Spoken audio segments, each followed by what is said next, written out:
Hey everybody, I'm back for another week, and this is actually my second take because my first take was shut down by YouTube. Apparently, I violated some rule with music. I offended somebody in India, and they had to shut me down. So if you're the two people that saw that first view, I'm sorry for the repetition. I'm going to start with another public service announcement. Somebody said to me the other day that he's just trying to figure life out. And I said, listen, dude, 54 years old, I haven't figured it out. Haven't figured it out at all. My second marriage. And this is the public service announcement I'm going to give you. When your wife is having a couple of difficulties and you think maybe she's having a problem, you may not want to ask her, I'm trying to figure out what your problem is. No, you're not going to get a good response. The better response is, well, let's figure out what the problem is. See that? You're using the same sentence. You're just switching the word your to the. Believe me, it'll help your life go much, much easier. Now let's get on to this Joe Biden. Joe Biden. So they had the leader of China in to California. Apparently California could be cleaned up with all the homeless and the crime in 24 hours if the leader of a communist country is coming over, but can't do it for Americans. Just saying, once again, how Americans are always last. So he meets with the guy from China, and he's talking about the fentanyl problem. Everything's fentanyl. Now, I don't understand. They said it was a great meeting, but when you talk and you listen to Joe didn't say anything, except he said something to the effect that fentanyl hits very close to home for him because he knows a couple of families and their kids woke up dead. They woke up dead. Yes, Joe Biden has announced that the zombie apocalypse is on us. Can you imagine the president of the United States thinking that people could wake up dead? I mean, he's like the walking dead, the living dead, with the puppets being held, but you can't say this. The guy from China, he's probably laughing all the way back. Sure, we'll stop the fentanyl, Joe, sure. We just want everybody to wake up dead every morning. Like me, I'm drinking a truly hard seltzer watermelon lemonade right here, which I happen to like very much. Now let me ask you, my Jewish friends out there, the people of the Jewish religion, how are you supporting Joe Biden? How is it that in a recent poll, 71% of Jewish people are voting for Joe Biden? He is for Islam. He is for the Palestinians. He is for the Hamas. He is for fighting Islamophobia, but not anti-Semitism. I just don't understand. He wants Israel to stop. They're the bad guys in all this. I don't understand how any person that is Jewish could vote for Democrats. It blows my mind. They've even turned Michael Rappaport, who may have TDS, worse than anybody in Hollywood. He's even thinking about voting for Trump. He can't take it anymore. You're selling your own people out. It is bizarre to me. Biden was invited and had the opportunity to give a speech or a few words to support Israel at a march, at a rally in D.C. before he flew to California. But he decided that he needed to give a speech on climate was more important than supporting Israel and the Jewish people here in America. What are we doing? Then he went back. He didn't have enough time because he was working on a policy that would expel Israelis from our country and review visas and not let them in. Yet, you try that with Muslims, it's xenophobia. So, can you tell me what it is? Anti-Semitism? Just asking. Somebody smarter than me, let me know. We all know I'm not that bright. My wife tells me all the time. It's absolutely insane. Absolutely insane. I mean, come on, really? I don't understand. Anybody who votes for Biden over Trump or anybody else, the other person, if they're not Hitler, you got to vote against Biden. You really do. It's absolutely insane. Then we have, what do we have here? Oh my God, I don't even know what he said. So Santos here in New York, he is not going to run again. The ethics committee came out, and this guy is a human trash bag, whether he's a Republican, Democrat, independent, gay man. When he goes out and starts lying about the Holocaust and lying about 9/11 and stealing, the guy is a human trash bag who belongs in jail. But he's not going to run again because it's not fair to his constituents. You know what's not fair to his constituents? That you won. That's not fair. Let's try that on, George. It's tough to govern from a jail cell because that's where you belong, you lying sack of trash. I'm just saying, it's crazy. It's crazy. Let me get back to Joe Biden for a second. Here we go. That Chrysler is laying off 6,000 to 12,000 employees. Oh, sorry, not laying off. They're asking them to resign with a small severance package. Is this Build Back Better? Is this the Build Back Better or losing jobs? Who's taking these jobs? Who's taking these jobs, Joe? Everybody's going green. There's no more jobs. So unless you're creating jobs, the green doesn't work, Joe. It doesn't work. This is not Building Back Better.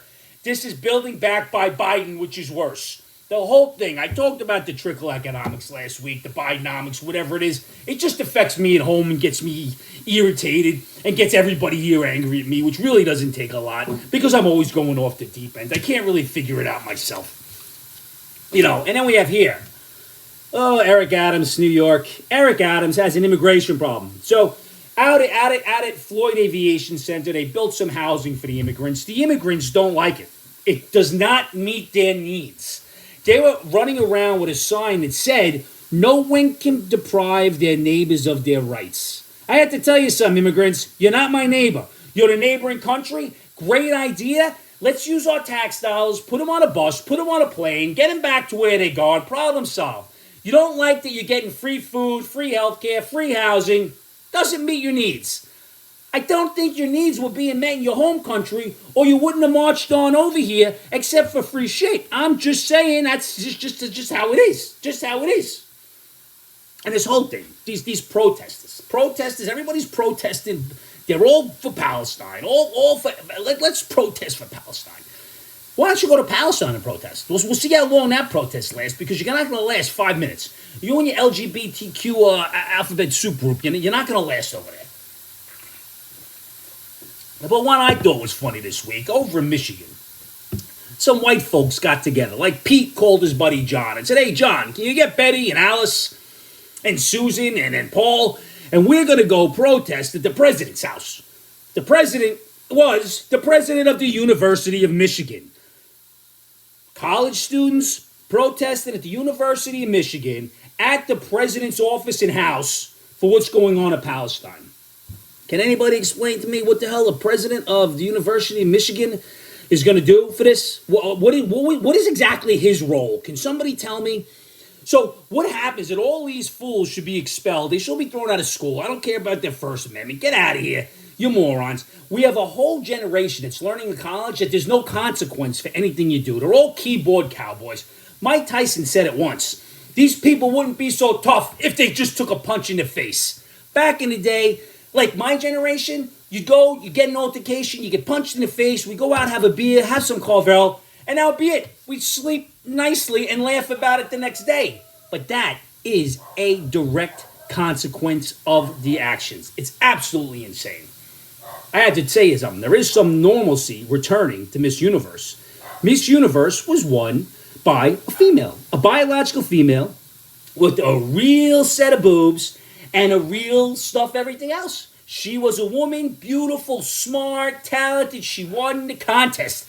They didn't give it to some guy pretending with a big bulge. It wasn't the Big Bulge Universe contest. It was Miss Universe. So thankfully, this is fantastic.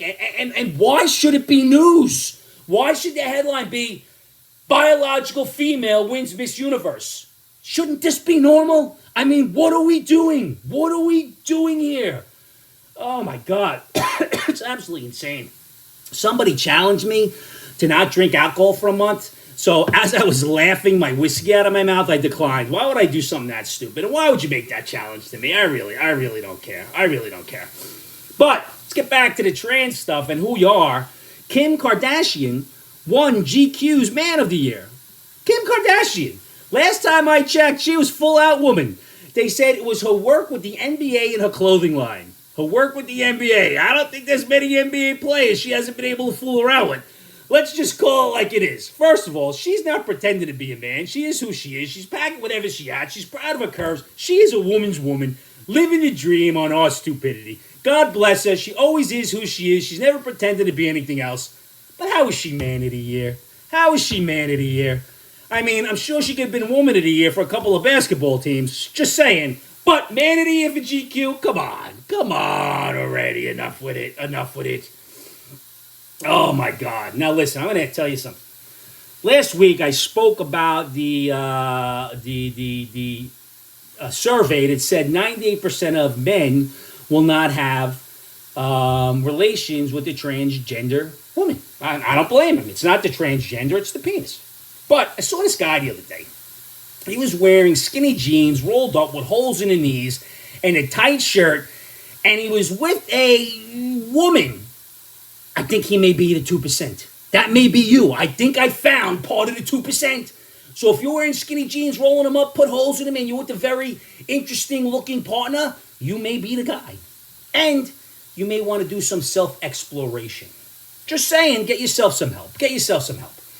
Now, in more lunacy out in California, a couple weeks ago, a man shot someone who was coming into his house. So the guy breaking into the house was armed. The guy in the house had a carry permit, pulled out his gun, bam, bam, shot him. So, do you know what California did? California revoked his concealed carry permit for unlawful use. Now, if you can't use your gun for somebody breaking in your house with a gun, when can you use it? Just saying. And even further crazy news, the Army is down 25% in recruiting since it started the We Want Trans candidate people. So you're not drawing trans and you're drawing less regular folk. Just saying, let's get our act together here. The United States got to shape up, or somebody's going to ship us all out, and we're all going to be a third world country, and the guy from China is going to control everything. We're all going to be communists. But I do have a piece of advice sent to me this week that is really strange. Dear Angry Mac, I find myself in a very dark place recently. I was having trouble understanding why, and then it came to me. I am deeply hurt and troubled and mourning Mathew Perry. How can I get out of this? Did you know Mathew Perry? Are you friends with Mathew Perry? Oh, or your friends, Mathew Perry. Are you out of your mind? I got an idea. Get some help, have a couple of drinks, take some of that fentanyl that Joe's letting in here. Your problems will be gone. You're a mental patient. The guy was a celebrity. You're mourning. Did Mathew Perry, is there that much of impact on your life? Get over it. I have, as of most people who don't know Mathew Perry, just know him from friends. Thanksgiving's coming up in a couple of days. And as I said before, find the people you love, because this is all nonsense. I haven't figured anything out. I'm still trying. 54 years old, just trying to get by day to day. But what I do know is you have to take care of your loved ones. You have to take care of your people. You have to let them know tomorrow's no guarantee. Go tell somebody you love them. Cheers, everybody. I'll see you next week. Have a happy, happy Thanksgiving.